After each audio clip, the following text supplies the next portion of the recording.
Hey, what is going on, everybody?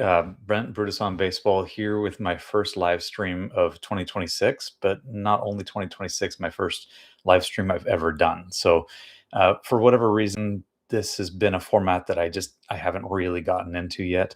Most of my videos, I create them ahead of time. I do editing, I do graphics, things like that to make it a little bit more interesting if I can. But I've always kind of avoided this, and I'm not sure why. It's not that I don't want to do it. It's just that I think I got used to doing that other format, uh, and I was kind of forced into it this time around. I didn't really think about this, but my partner Nina, she just went on a 10-day vacation, kind of a work vacation on a marketer's cruise. Pretty nice work vacation, but she's going to be gone 10 days. She took the computer with her that we always use for our video editing, and I didn't even plan ahead, think about it. So here I am without a video for this week, and I figured this is a perfect time to make a change, start doing some live stream. There's lots to talk about in the world of baseball, baseball cards. So I figured let's just get on here and do it that way. So, where to start, right? There is a ton of stuff going on in the world of baseball. Everybody has heard this week about the free agent contracts for Kyle Tucker, Bo Bichette, these types of guys. Just I don't want to say out of nowhere, but these contracts definitely weren't what most people had envisioned going into the 2025-2026 offseason. And it's pretty crazy. Kyle Tucker's he signed with the Dodgers, the new evil empire. They've kind of replaced the Yankees of the 90s and 2000s in that respect. It's really made a lot of people upset, a lot of baseball fans upset. They don't think that their team has a fair chance when the Dodgers are going out and they got Edwin Diaz and Kyle Tucker this offseason to add on to Shohei and Mookie and Freddie and Will Smith and Blake Snell and Yamamoto and you name it.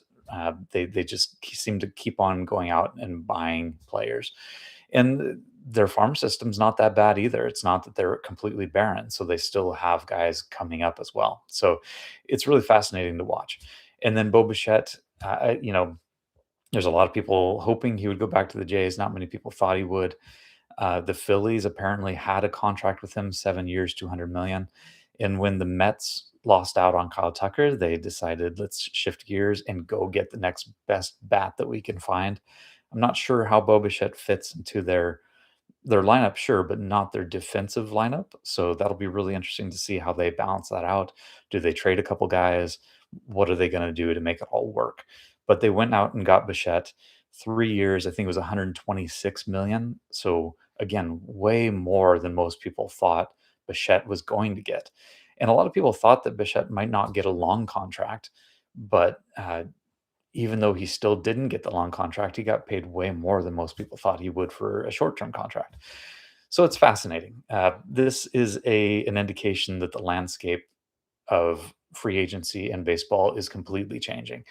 And it's coming at a time where the CBA between the players and the team owners is ending at the end of the 2026 season.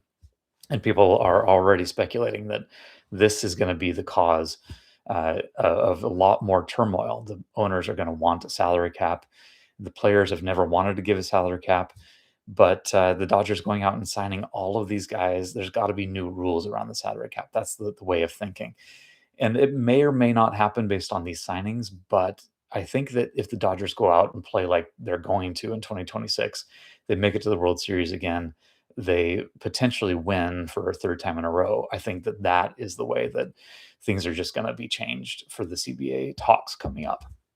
If you haven't seen my videos, I made some videos about the history of free agency in baseball. And essentially, it's wrapped up into this. For 100 years, the owners had complete control of the players. They had a clause in the contract that gave the players no way of really negotiating for their salaries. And it wasn't until the 1970s that the players finally were able to assert themselves, in the courts, especially, um, so that they could actually negotiate and be granted free agency. But the owners fought back against that. In the 70s and 80s, you had a lot of team owners that didn't participate in free agency. They refused to admit that free agency was a thing and we'll just ignore it. And then by the mid to late 80s, the owners had all kind of banded together in what was known as collusion to basically not give any players the free agent contracts they deserved. If no teams are willing to uh, offer you a contract and they've all kind of banded together to do that, then nobody's going to get paid. And the owners had to pay eventually. A lawsuit, they had to pay the players back for a lot of that lost salary. But that's what led to the 94 strike. And so a lot of people, even looking back in time, blame the players first for the 94 strike, but really was an owner issue. They, controlled the players' salaries for a long time. Like I said, they took 2 decades essentially to not make any movement and refuse to admit that this was a more fair solution for the players to get paid what they should get paid. And they wanted a salary cap. They said, okay, we've realized we lost collusion in the courts. Uh, we want to at least put a cap on how much we have to pay these players. And the players are like, we don't trust you. They have been, gone behind their backs, negotiated against each other, all those sorts of things for so many years. And the owners were not honest about the type of money they were making versus the players. And the players were just not having it, right? So that was a time where there was not a lot of trust between the two sides. And so that's what happened. The players held out. They're kept on saying we're not going to get free agency and completely give it up or, limit it within 20 years of getting it. That's just not going to happen. And so what you saw was the owners finally kind of started to understand that we can actually make this work by paying the players, and that's okay. There's a lot more money to be made in the business of baseball. And so there was a lot of explosion in contracts after that strike. And by, I think 1980, we had our first $1 million contract. Nolan Ryan was the first one. By 2001, we had Alex Rodriguez making his $250 million, $25 million a year. And it just exploded. And what happened is the owners just became not very smart about how they were handing out contracts. Let's be honest. Ryan Howard got a huge contract. Chris Davis got a huge contract. There were lots of players out there getting lots of money and lots of years for, you know, forecasts that were not very favorable for them to be able to last into their mid to late 30s. And the owners were just handing them out. And that's what's been happening the last, 20 years, 2000 to 2020 or so. Lots of long-term contracts, lots of teams that are going to be underwater on those contracts by the time, you know, Bryce Harper, Manny Machado, those guys reach the age of 40, and they're going to be getting paid large sums of money still. And the owners start to see this. Owners finally embraced analytics eventually and started to see, we can see what the value and the future value of these players is going to be at the end of their contracts. And they started to get a lot smarter in the last couple of years about who they're going to give long-term contracts to and how much money that's going to be. Sure, Shohei still got a contract. So did Juan Soto. Those are players that are kind of generational type players. We're talking, the Kyle Tuckers and the Bo Bichettes. These guys are good players, but they're by no means either healthy or top 10 players in the league. And they're still getting huge sums of money. Alex Bregman showed that it could work last year. The owners are starting to be more responsible financially about how long they're committing to in the number of years, and they're willing to go shorter contracts but larger annual average values. And Bregman got a huge payday for 1 year to play for the Red Sox. He went out and still got a 5-year contract and still got paid quite well. So he showed it could be done. And I think that's what Kyle Tucker and Bo Bichette looked at, and they said, maybe I'm not getting the number of years, the length, or the high annual average that I want out of these contracts. So let's bet on ourselves to go short term. Players are more and more willing to give up that long term security for maybe a 1-year rental with lots of opt outs. So, Tucker has a 4-year contract, Bichette has a 3-year, but both players have opt outs quite often. And so these players are willing to, I think, have that mind frame of, I'm going to go play 1 year for a team. If I don't have a great year, at least I've got some security that I've got a second to third year to opt into. But at the end of the day, I can always opt out and go back and seek a long-term contract, just like Bregman did. So the landscape of baseball contracts is changing a lot in the last few years. And I think with the CBA coming up, that means that the sport, the agreements between the parties have got to change with it. Um, there's probably going to be some sort of lockout, some sort of strike. I'm not sure what's going to happen, but I think that there's got to be more negotiation between the two sides because the landscape has changed so much. So there you go. That's probably a 10-minute ramble on baseball contracts, the new stuff. I hate to see the Dodgers coming out and doing what they're doing. I want to see more parity in baseball. I want to see other teams be able to compete. And it's not like teams aren't trying to compete for these contracts. Red Sox made Bregman a good contract offer. The Phillies made Bichette a good contract offer.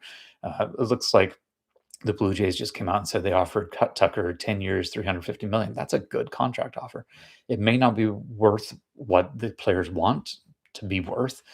They think that they're worth more, but they're still competitive contracts. And good for the players to go out and get what they want, what they feel they deserve. But at the end of the day, Tucker is being paid, 60 million. Bichette's being paid 40 some odd million, 40 something. I can't remember, 42 million.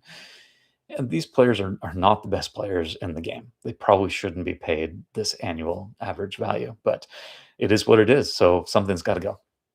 What else is there to talk about? This week, I participated on a YouTube roundtable with Ray from Philly, a bunch of guys, Chris from Missouri, Dan's Vintage Baseball PC, and Greg from Midlife Sports Cards. We talked about the Hall of Fame. So the Hall of Fame announcement is coming up on Tuesday of next week, 3 p.m. Eastern, 6 p.m. my time. No, sorry, 6 p.m. Eastern. Sorry. 6 p.m. Eastern, 3 p.m. my time. So I got that backwards. So it's in the middle of my workday, but I always set aside time to check it out, make sure to watch. And who's going to get in? That's the big question. We talked on that roundtable about who we vote for, a lot of ideas going around there. But really, at this point, it's who is going to get in. What is that Hall of Fame tracker that's kept by Ryan Thibodeau saying? And in my mind, I said Carlos Beltran almost for certain. I think he's up around 89% as of when I'm recording this on Saturday. Um, Even if he falls, he's going to fall usually around 10 percentage points. It's going to be somewhere around 80%. So it looks like he's going to be able to get over that 75% threshold.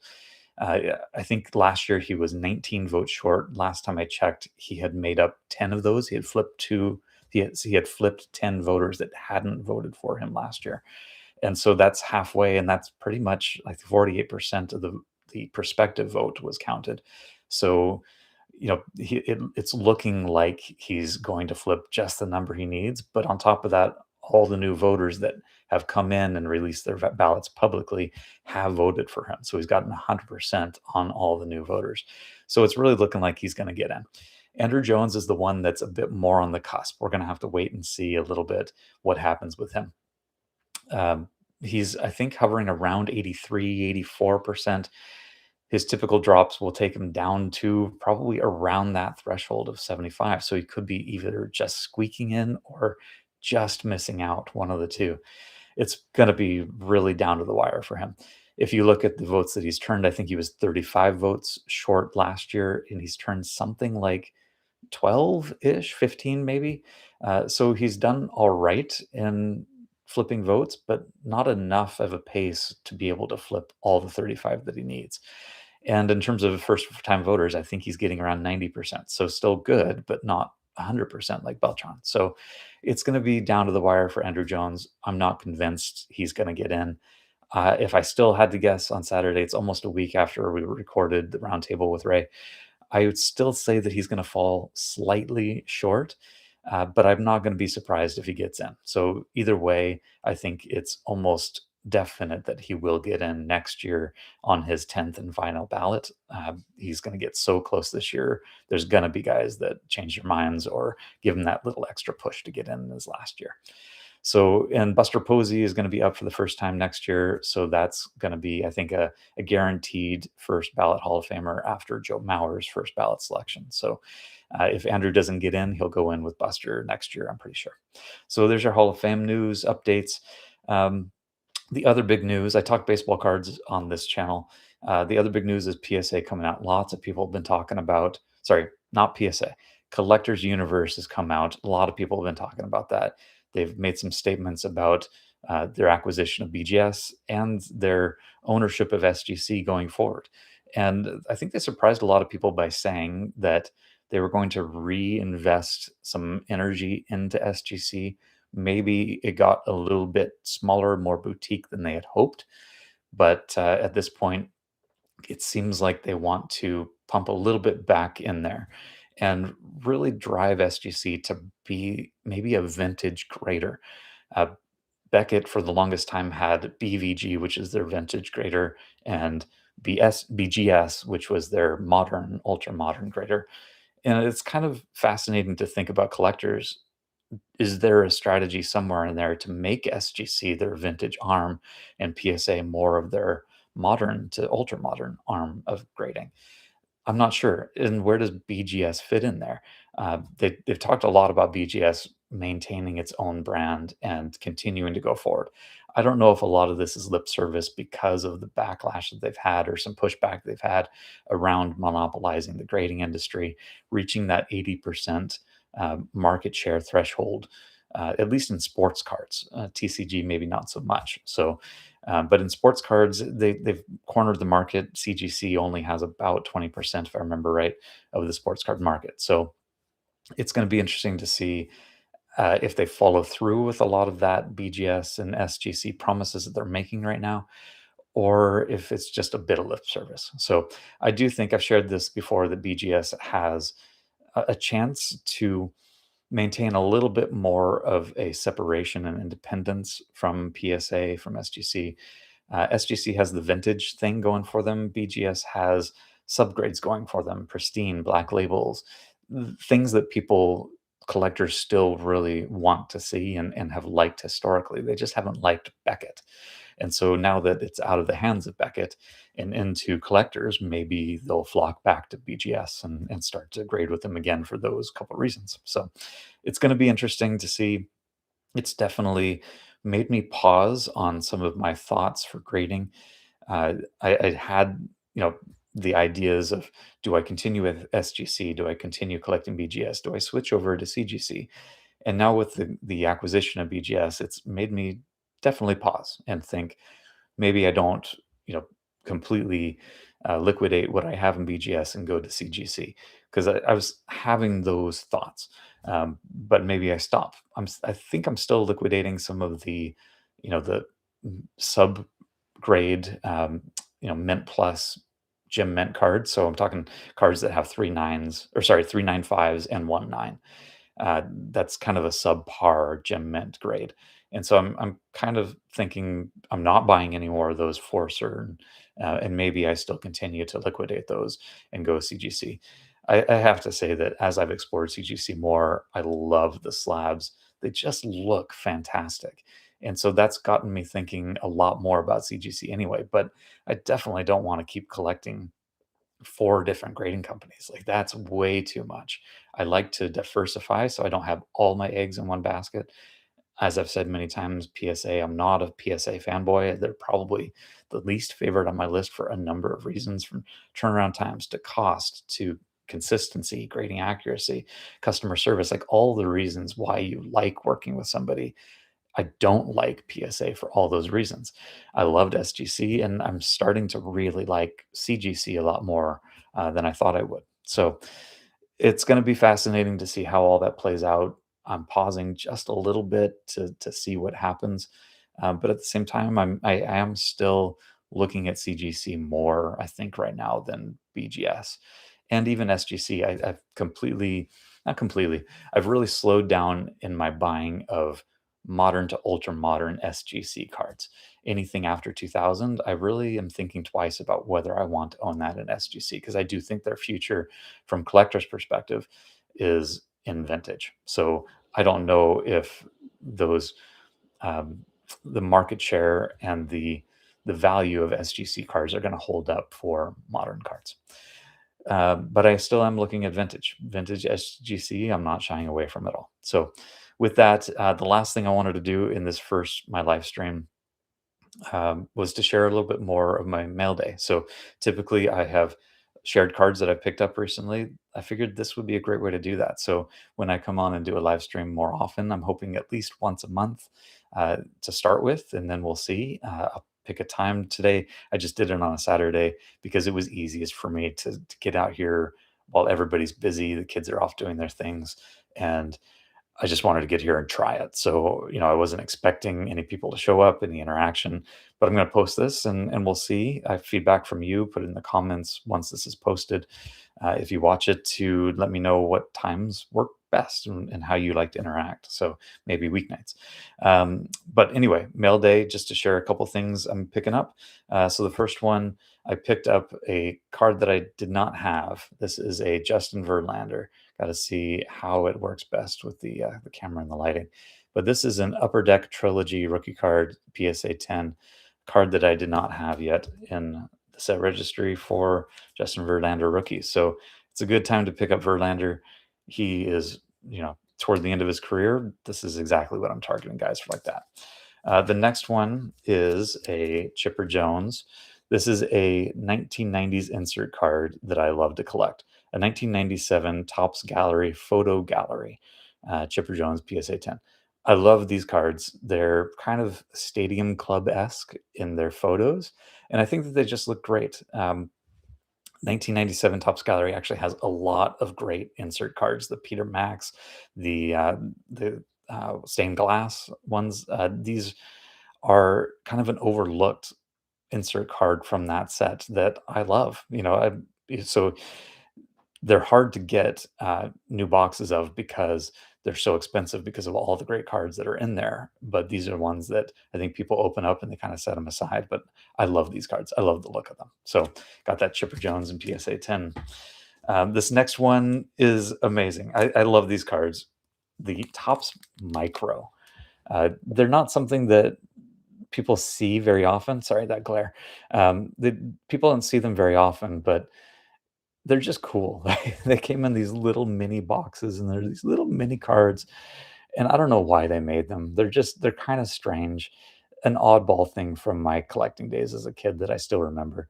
This is a Manny Ramirez and a CGC 10, and again, this is a great example of why I love CGC slabs. They're so clear. They still do have kind of a plastic slab in there in the middle, probably to hold this micro card in place, but the slabs are so clear. It just shows off that card so much. It's really amazing. I love the look of that. So Topps Micro, definitely hard to come by. You can find the Chipper. You can find I think the Jeter might have one for his rookie card, but just cool cards. Maybe not the Jeter. Maybe it's just the Chipper. All right. So these next two I got from Bullet Collective. I'll show off if people send me cards and that have cards or stickers with them. This is a nice big sticker, Bullet Collective. If anybody's heard of them, check them out. But they sent me two cards, and they were really cool about making kind of a deal on these for me, which worked out really well. So these are two CGC cards again, but they are some copies of the 1992 Donruss Diamond Kings. So I've made videos lately about the Diamond King run from 82 to 91 when they were part of just not insert cards, but subsets within the base set. These are the first year that they were insert cards. And I love these cards. One of the best kind of run sets of the 1990s inserts, in my opinions. And CGC doesn't have a lot of these graded. These are cards that people collect for the PSA set registry. And when I did a lot more research, I found out that CGC has a decent registry that has promise, but needs a lot of work. And they don't have things like this. So I've tried to encourage them to get in there and make registries for 90s insert cards, all sorts of things that you can make set registries for. So these are both Pop 1 for now. We'll see if more people submit this kind of stuff to CGC. But it makes sense to me to potentially switch over my thinking a little bit. PSA set registry is very ingrained in my thinking for these types of cards. Kind of an added layer to collecting that makes it fun to compete a little bit to see if you can be the first one to complete a full set, or the kind of highest weighted GPA on grades, things like that. But for several reasons, CGC just might make a lot more sense.